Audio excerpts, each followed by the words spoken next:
Deepu channel. ఈరోజు మనం ఈ వీడియోలో చెప్పుకునే టాపిక్ చతుర్మాత్ర గణాలు, సూర్యగణాలు, ఇంద్రగణాలు. ఈ వీడియో చూసే ముందు ఇంకా ఎవరైనా ఈ ఛానల్ని సబ్స్క్రైబ్ చేసుకోకపోతే కనుక తప్పకుండా సబ్స్క్రైబ్ చేసుకోండి. ఎండింగ్ వరకు వీడియో చేసి లైక్ చేయండి. మనం టాపిక్లోకి వెళ్ళిపోదాం.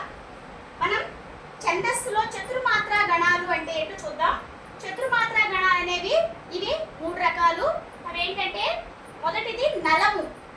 నలము అంటే మనము నా గణాలు ఇక్కడ యమాత రాజ భానస లగంలో రాసుకుంటాం కదా. ఇదిగోండి ఇక్కడ నా గణాలు 3 లఘువులు వస్తాయి. ఇలా నా గణము ఇక్కడ నా గణాలు మొదట 3 లఘువులు రాసుకొని ఇక్కడ లగము లా ఉంది కాబట్టి నా గణాల మీది ఒక లఘువు రాసుకోవాలి. అలానే రెండవది నగము.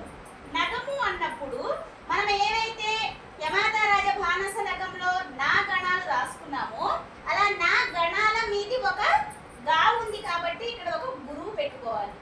అలానే మూడవది స్థలము.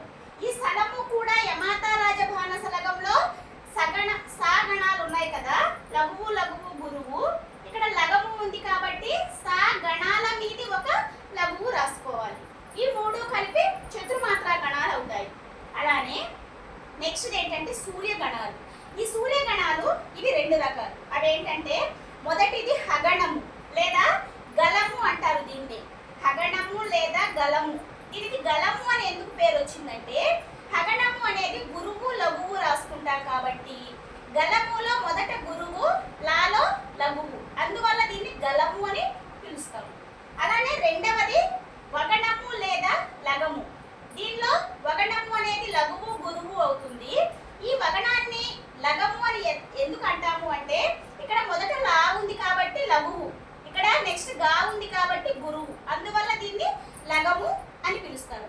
అలానే నెక్స్ట్ ఇది ఇంద్రగణాలు. ఈ ఇంద్రగణాలు ఏంటంటే 6 రకాలు. అవి ఏంటంటే ఒకటి నలము. మనం ఏవైతే ఇక్కడ చతుర్మాత్ర గణాల్లో రాసుకున్నాము 3, ఆ 3 కూడా యాస్టీస్ గా ఇక్కడ రాసుకోవాలి. అవి నలము, నగము, స్థలము. అలానే నెక్స్ట్ 4th ఏంటంటే ఇక్కడ భగణం, 5th రగణం, 6th తగణం. ఇక్కడ ఈ మొదటివి 3 మనం చతుర్మాత్ర గణాల్లో చెప్పుకున్నాము. ఇక్కడ 4th భగణము, 5th రగణము, తగణము ఎలా రాసుకోవాలంటే మనం ఏవైతే త్రిమాత్ర గణాల్లో ఇక్కడ యమాత రాజ భానస లగం సూత్రాలను ఉపయోగించి గణాలు రాసామో ఇక్కడ భగణం అనేది చూడండి ఇక్కడ గురువు లఘువు లఘువు అవుతుంది.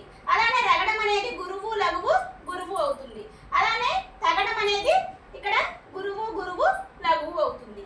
ఇవి మనకి త్రిమాత్ర గణాలేమో మనకి వృత్తపద్యాలు గణ విభజన చేసుకోవడానికి ఉపయోగపడతాయి.